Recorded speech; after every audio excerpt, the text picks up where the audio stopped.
Regardez cette vidéo jusqu'à la fin parce que dans cette vidéo, je vous apporte les actualités récentes du Real de Madrid. Salut et bienvenue sur ActuSport. Si c'est la première fois que tu passes sur ma chaîne YouTube, abonne-toi et active la cloche de notification pour recevoir une alerte chaque fois que je poste une nouvelle vidéo. Entrons direct dans le vif du sujet. À cause Mbappé, le Real Madrid a donné un gros « non » à Carlo Ancelotti. Le coach merengue, Carlo Ancelotti, qui dirige l'effectif du Real Madrid depuis son retour en 2021, va gérer la saison sportive 2023 à 2024 sans un numéro 9.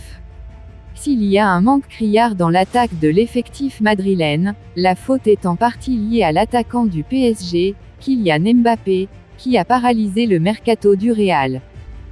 Annoncé avec insistance au Real Madrid de Carlo Ancelotti cet été, le capitaine des Bleus ne va finalement pas débarquer. Désormais revenu en bons termes avec les dirigeants parisiens, Mbappé va faire les affaires de Luis Enrique qui se frotte les mains de conserver ce talent certifié dans son effectif. Cependant, la joie n'est pas totale du côté des Madrilènes qui commencent la saison sportive avec la peur au ventre quant à ce qui concerne le front de l'attaque. En effet, depuis le départ surprise de Karim Benzema à Al Ittihad cet été, Carlo Ancelotti n'a plus un vrai grand buteur dans son effectif alors qu'on apprend qu'il a fait des propositions à ses dirigeants du Real. Comme l'informe le journal espagnol La Cadena Ser ce mardi, le coach italien a soumis le nom du buteur anglais Harry Kane à l'administration de Florentino Pérez pour remplacer le Ballon d'Or cet été. Malheureusement pour Ancelotti, la réponse a été sans appel puisque, comme le précise la SER, le Real a refusé catégoriquement de lancer la moindre discussion pour Kane.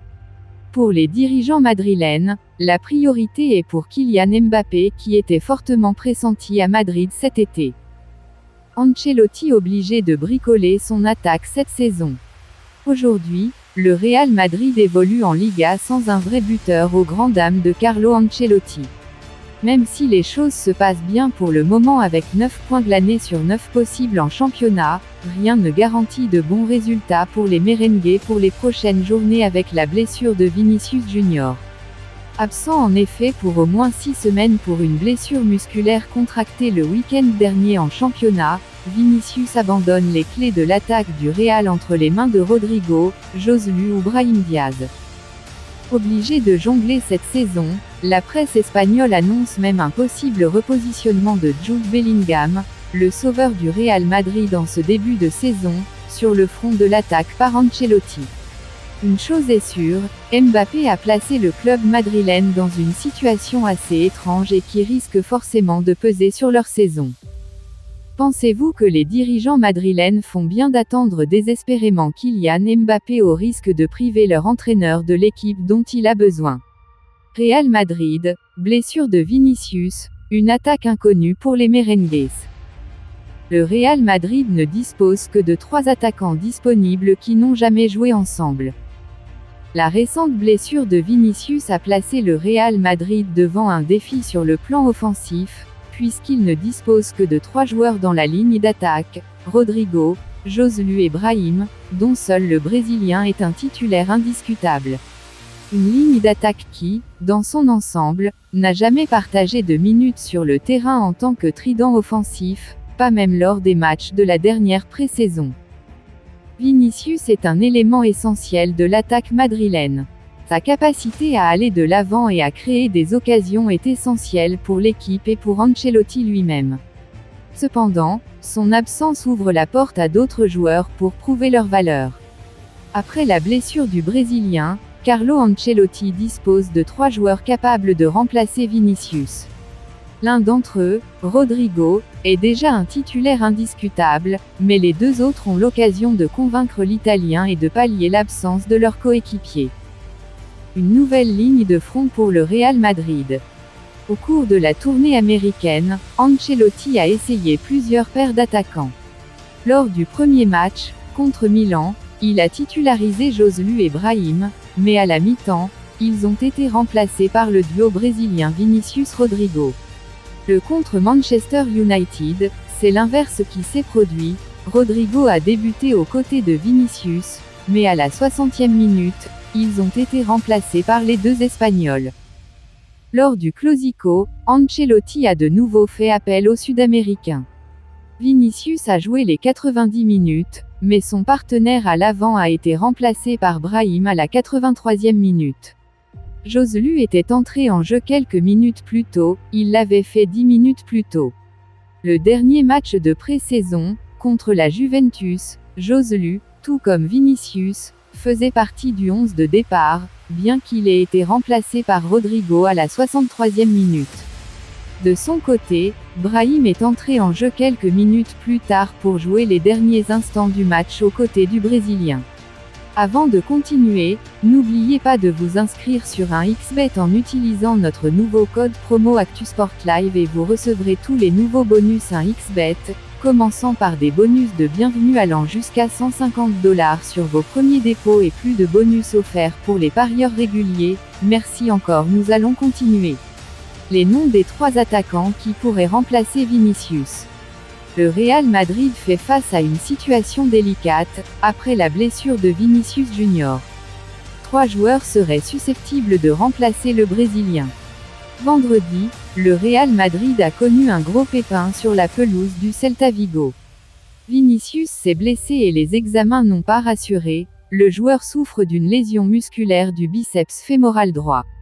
L'attaquant ne devrait pas pouvoir jouer avant la mi-octobre. Or Carlo Ancelotti ne dispose pas de beaucoup de solutions en attaque. Selon les informations communiquées par Marca, la formation merengue envisage 3 solutions pour remplacer le Brésilien. Et elles ont le point commun d'être gratuites. Le Real Madrid n'envisagerait en effet pas de recruter un attaquant d'ici la fin du mercato. Carlo Ancelotti pourrait ainsi miser sur Gonzalo Garcia, Manuel Angel ou Alvaro pour faire le nombre de son groupe pour les prochaines rencontres. Gonzalo Garcia favori pour intégrer le groupe d'Ancelotti. Gonzalo Garcia est considéré comme le favori par le média espagnol. Le joueur évolue comme les 2 autres avec la Castilla, l'équipe B madrilène. Ils sont entraînés par Raúl, qui connaît bien le haut niveau et a notamment disputé 741 matchs, pour 323 buts et 114 passes décisives, sous le maillot merengue. Cela ne pose apparemment pas problème à Carlo Ancelotti, qui a déjà scellé le mercato, il n'y aura pas plus de recrutement, je l'exclus à 100%.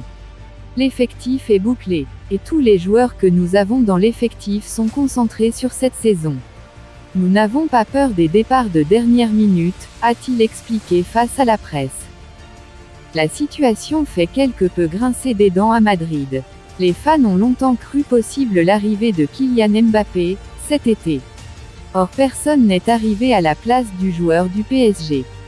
Et Karim Benzema, qui a choisi de rejoindre l'Arabie Saoudite plutôt que de prolonger son contrat, n'a pas été remplacé. D'aucuns s'inquiètent ainsi pour les prochaines échéances. Une recrue surprise pour boucler le mercato. Le Real Madrid pourrait finalement ne pas avoir terminé son mercato estival dans le sens des arrivées. Jeudi dernier, l'entraîneur du Real Madrid, Carlo Ancelotti, qui a enregistré cet été les venues de Joselu, Fran Garcia, Jude Bellingham et Kepa, a annoncé en conférence de presse que le mercato estival des merengues était terminé dans le sens des arrivées, mettant donc fin au suspense de l'avenir immédiat de Kylian Mbappé. Je n'exclus pas un dernier transfert. Mais si l'on en croit les dires du journaliste espagnol, Carlos Carpio, une dernière recrue pourrait encore débarquer à la Casablanca d'ici la fin du mercato estival.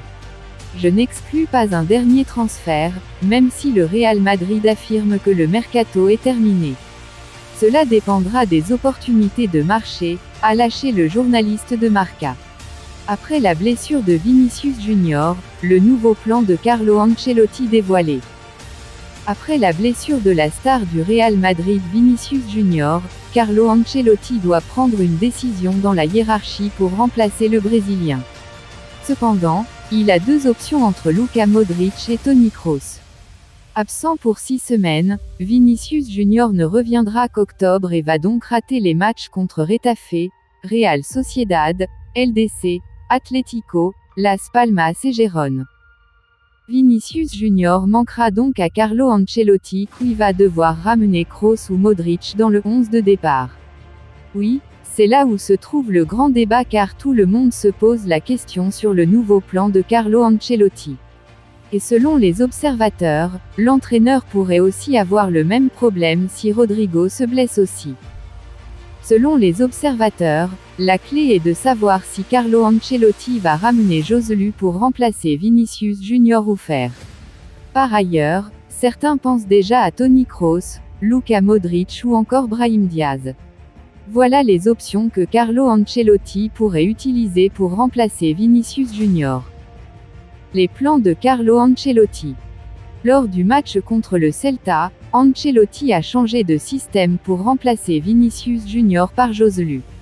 Il a évolué avec un 4-2-3-1 ramenant Rodrigo sur le flanc gauche pour former une ligne avec Jude et Valverde. Et avec ce formule, Brahim Diaz pourrait aussi intégrer le 11 de l'entraîneur italien. Ces joueurs pourraient former un losange au centre du terrain. Pour intégrer l'Allemand Toni Kroos ou Luka Modric, le coach pourrait opter pour la formule 4-4-2 avec Bellingham plus loin devant avec Rodrigo. Ainsi Modric et Kroos pourraient tous évoluer sur ce formule. Cependant, le milieu de terrain se formera à 4 aux côtés de Tchouaméni, Camavinga et Valverde. En effet, la première option permet à Ancelotti de continuer avec le même système qu'il avait en place avec Vinicius Junior. La deuxième sera pour donner plus de chance à Toni Kroos ou Luka Modric, eux qui étaient considérés comme des outsiders cette saison. Dites-moi tout vos pensées en commentaire. Dites-moi tout vos pensées en commentaire. Si vous avez suivi cette vidéo jusqu'à la fin, merci. Laissez-moi un like, ça fait plaisir, c'est gratuit. Abonnez-vous et activez la cloche de notification pour recevoir une alerte chaque fois que je poste une nouvelle vidéo. À la Madrid, à la Blancos. Ciao, bye bye pour une prochaine vidéo.